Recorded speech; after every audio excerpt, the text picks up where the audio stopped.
السلام علیکم دوستو، نور بصیرہ چینل میں خوش آمدید۔ آج ہماری حدیث کا موضوع ہے نماز وتر کا بیان۔ نبی پاک صلی اللہ علیہ وسلم کیسے نماز پڑھتے اور صحیح طریقہ کون سا ہے؟ آپ صلی اللہ علیہ وسلم ایک رات اپنی خالہ ام المومنین میمونہ رضی اللہ تعالیٰ عنہا کے یہاں سوئے۔ آپ رضی اللہ تعالیٰ عنہا نے کہا کہ میرے بستر کے عرض میں لیٹ گیا اور رسول اللہ صلی اللہ علیہ وسلم اور آپ کی بیوی لمبائی میں لیٹی۔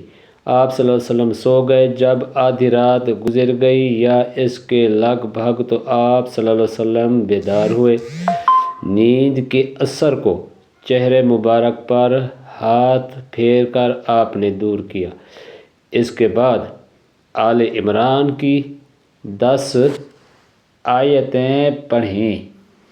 پھر ایک پرانی مشک پانی کی بھری ہوئی لٹک رہی تھی۔ آپ صلی اللہ علیہ وسلم اس کے پاس گئے اور اچھی طرح وضو کیا اور نماز کے لیے کھڑے ہو گئے۔ میں نے بھی ایسا ہی کیا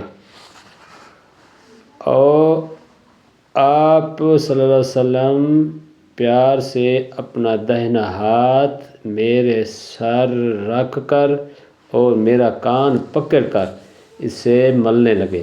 پھر آپ صلی اللہ علیہ وسلم نے 2 رکعت نماز پڑھی، پھر 2 رکعت، پھر 2 رکعت، پھر 2 رکعت، پھر 2 رکعت، پھر 2 رکعت، رکعتیں سب 12 رکعتیں، پھر 1 رکعت وتر پڑھا کر آپ لیٹ گئے، یہاں تک کہ مؤذن صبح صادق کو اطلاع دینے آیا تو آپ صلی اللہ علیہ وسلم نے پھر کھڑے ہو کر سنت نماز پڑھی، پھر بہ تشریف لائے اور صبح کی نماز پڑھی۔